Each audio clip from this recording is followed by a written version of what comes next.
Delhi is a city with an impressive and remarkable history. Standing as a witness to this interesting bygone era are the various monuments of Delhi.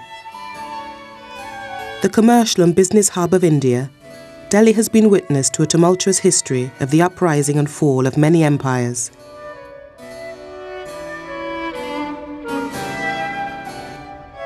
Work on the Jama Masjid Mosque was begun in 1650 by the Mughal Emperor Shah Jahan to complement his palace at the Red Fort. More than 5,000 workers toiled for 6 years to complete the largest mosque in India. Situated near the Red Fort in Delhi, Jama Masjid is built in red sandstone. The largest museum in New Delhi, the National Museum at Janpath, offers a unique insight into the history and culture of India. It has a wide array of exhibits depicting 5,000 years of Indian history.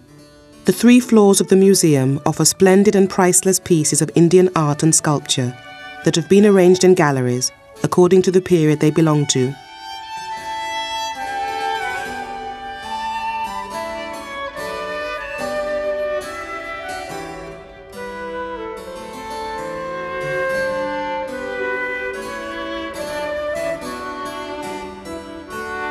The National Gandhi Museum, dedicated to Mahatma Gandhi, has a long story behind its establishment. Work on this museum started in Mumbai soon after the assassination in 1948. Efforts were made to collect all the personal belongings of Mahatma Gandhi and anything that related to the life, philosophy and work of Gandhiji. Also known as Gandhi Memorial Museum of Delhi, it comprises 5 pavilions consisting of sculpture, photographs and paintings of Gandhiji, the history of the Satyagraha movement, along with the philosophy of ahimsa, non-violence.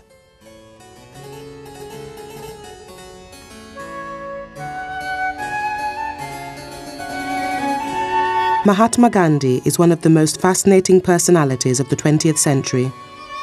The way in which he stood up against discrimination in South Africa and India using non-violence, combined with the theory he developed on his methods, make him one of the most important examples in the history of humanity. He's been the inspiration for many people, including Martin Luther King. The Gandhi Memorial Stone is square in shape, made of black stone. His last word, Hey Ram, is inscribed on it. The mortal remains of Mahatma Gandhi were cremated on this spot, on the west bank of the river Yamuna.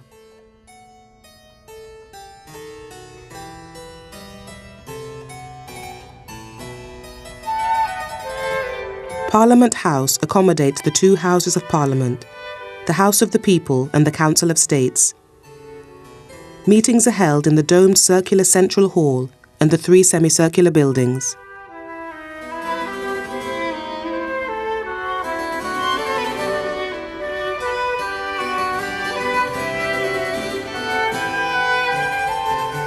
Enclosing the Parliament House estate is an attractive red sandstone wall or iron grille with iron gates.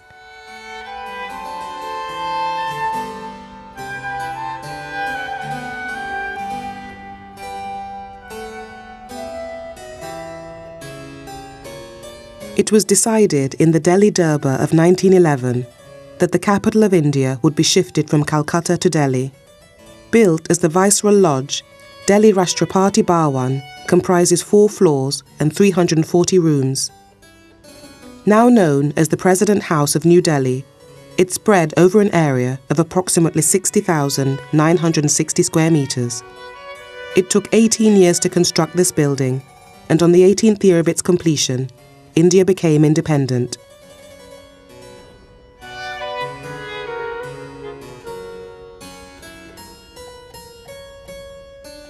This solemn monument was built in memory of the 90,000 Indian soldiers who died in World War I. It was built in 1931, designed by Lutyens, and was originally called the All India War Memorial.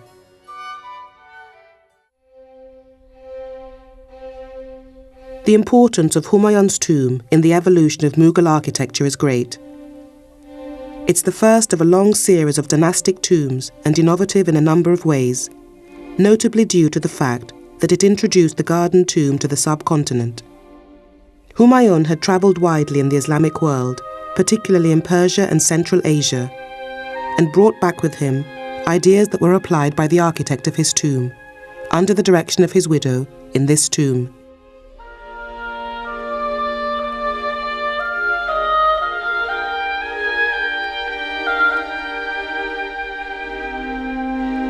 The garden tomb, of which Humayun's tomb is the first important example in India, is above all else the soul of the powerful Mughal dynasty, which unified most of the subcontinent.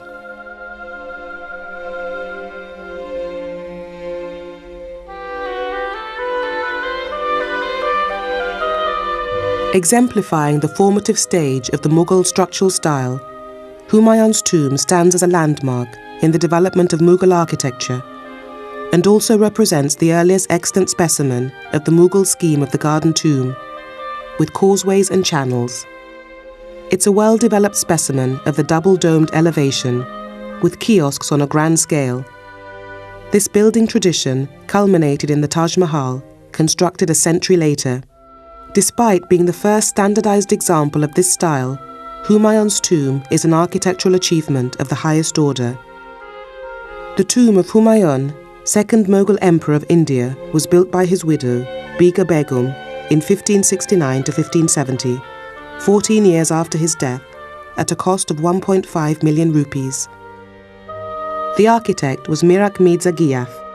It was later used for the burial of various members of the ruling family, and contains some 150 graves. It's aptly been described as the necropolis of the Mughal dynasty. The tomb itself is in the centre of a large garden, laid out in charbagh, fourfold style, with pools joined by channels. The main entrance is on the south side, and there's another entrance on the west side. A pavilion and a bath are located in the centre of the eastern and northern walls respectively.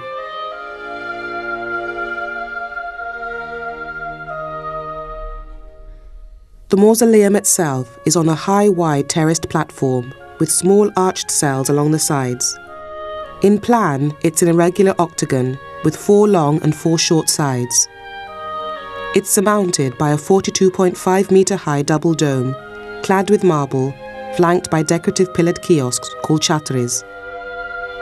The vaulted chambers contain sarcophagi that were added later. The sex of each occupant is marked by a simple carved symbol. A box of writing instruments indicates a male, and a writing slate indicates a female. The sarcophagi are not otherwise inscribed, but among them are known to be those containing the wives of Humayun and several later Mughal emperors and princes.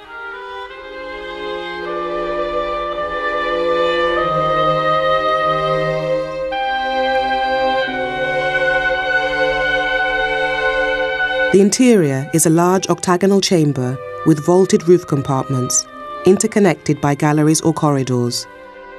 This octagonal plan is repeated on the second story. The structure is of dressed stone, clad in red sandstone with white and black inlaid marble borders.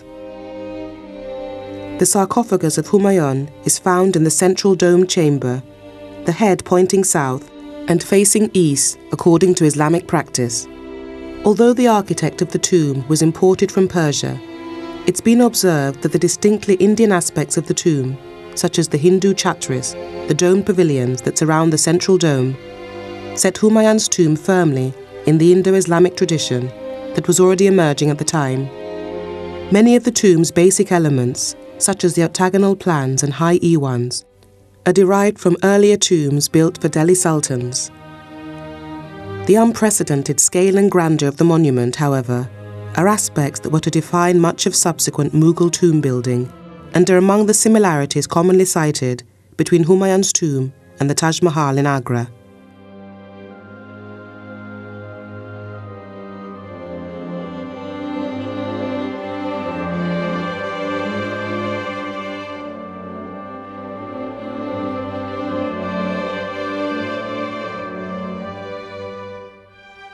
During the British period, the tomb was maintained by the Public Works Department, the Archaeological Survey of India, taking over responsibility in 1945. Various conservation works have been carried out since that time, including the restoration and stabilization of the masonry of the southern and eastern walls, and the laying out of the lawns and gardens around the tomb.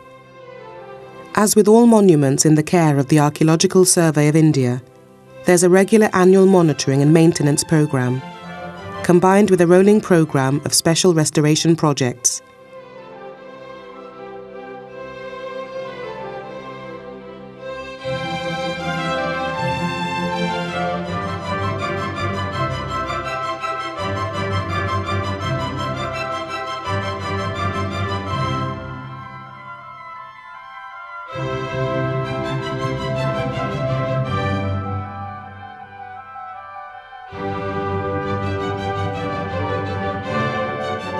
Islamic rule in India also saw the introduction of many new elements in the building style. This was very much distinct from the already prevailing building style adopted in the construction of temples and other secular architecture. The main element in Islamic architecture is the introduction of arches and beams.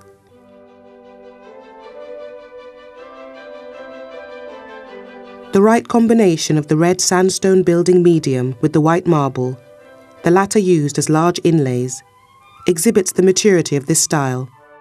This kind of combination of red sandstone and white marble in the tombs could be invariably seen in the architecture of Delhi sultanates in the 14th century AD. The different religious beliefs are also reflected in the mode of construction and architectural styles.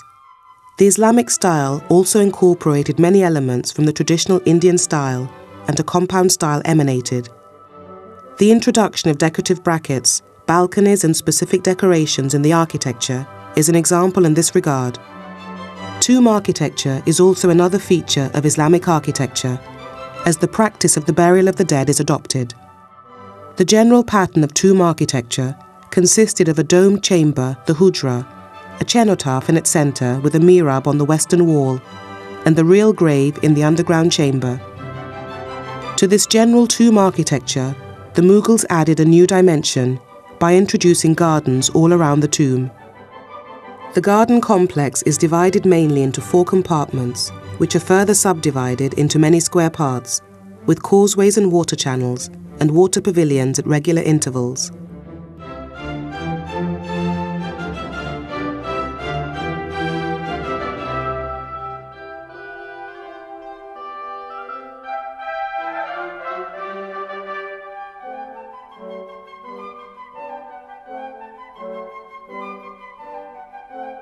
The Isa Khan complex is a walled area adjacent to Humayun's tomb and is the resting place of Isa Khan Niatsi, a noble of influence at the court of Sher Shah Suri. A mosque and an octagonal tomb built in the Sur style are enclosed in Isa Khan's walled complex.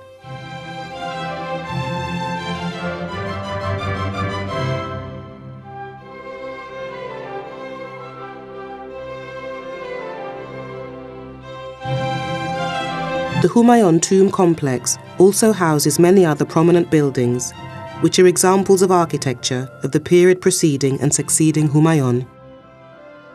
The brilliant and innovative design introduced many new features which were to become intrinsic to the repertoire of Mughal funerary architecture and its apotheosis in the Taj Mahal.